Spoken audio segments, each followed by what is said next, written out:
नमस्ते and welcome back everybody. म हुँ तपाईहरूकै होस्ट।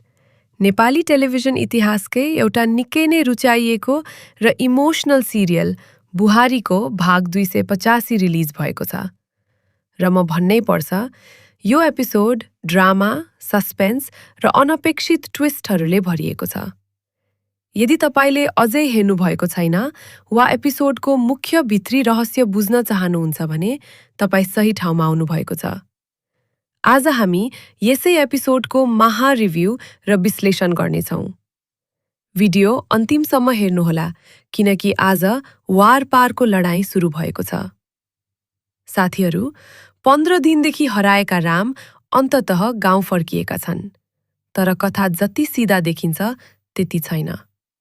एकातिर श्रुतिले राम र लक्ष्मणलाई कालको मुखबाट बचाएर ल्याएको भन्दै गाउँमा ठूलो उत्सव र स्वागतको माहौल बनाउँछन्।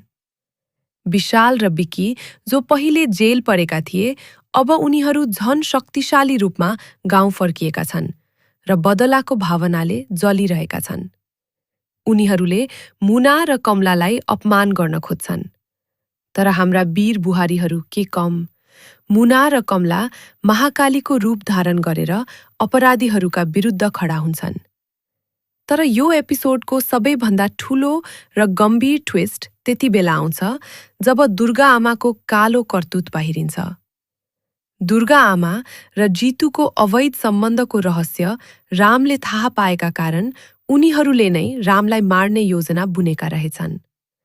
आमाको मुख हेर्ने दिनको अवसर पारेर जब मुना र कमला दुर्गा आमालाई सरप्राइज दिन उनीकै घर पुग्छन्, त्यहाँ मुनाले दुर्गा आमा र जितुको यो डरलाग्दो संवाद आफ्नै कानले सुन्छिन्। रहस्य खुल्ने डरले र आफ्नो इज्जत बचाउनका लागि दुर्गा आमाले जितुलाई लगाएर मुना र कमला दुवैको बोली बन्द गर्न अर्थात् उनीहरूलाई मार्न 1 लाखको सुपारी दिएर मान्छे खटाउँछिन्। जङ्गलको बाटोमा गुण्डाहरूले मुना र कमलालाई घेर्छन्, रुखमा बाँध्छन् र ज्यान लिने कोसिस गर्छन्। तर कहानीमा ट्विस्ट अझै बाँकी छ। जब दुवै बुहारी सङ्कटमा पर्छन्, तब इन्ट्री हुन्छ हाम्रो रियल हिरो राम र उनको साथमा रूपाको। राम अझै जीवित छन् र अब अपराधीहरूको अन्त्य गर्न शेर र शेरनीको जोडी जङ्गलमा ओर्लिएको छ। यो एपिसोडमा मलाई सबैभन्दा बोगस र रिस उठेको पात्र भनेकै दुर्गा आमा हो। आफ्नो अवैध सम्बन्ध लुकाउन आफ्नै परिवारका बुहारीहरूलाई मार्न सुपारी दिने, यो हदसम्मको विलेन अवतारले कथालाई एकदमै थ्रिलिङ बनाएको छ।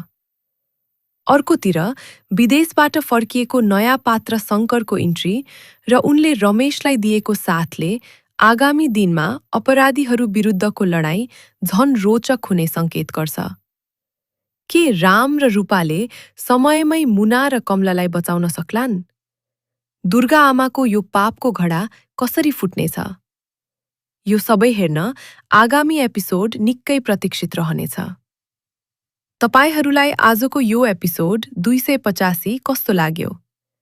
के दुर्गा आमाले सजाय पाउनु पर्छ कि पर्दैन? अनि राम र रूपाको यो धमाकेदार कमब्याकको बारेमा तपाईको के विचार छ?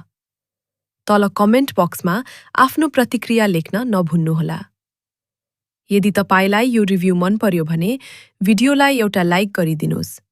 च्यानललाई सब्स्क्राइब गरेर बेल आइकन थिच्नुस् ताकि बुहारी सिरियलका यस्तै अपडेटहरू तपाईले कहिल्यै मिस गर्नु नपरोस्। अर्को रोचक रिभ्यू भिडियोका साथ फेरि भेट्नेछौँ। तबसम्मको लागि बाई बाई, नमस्ते।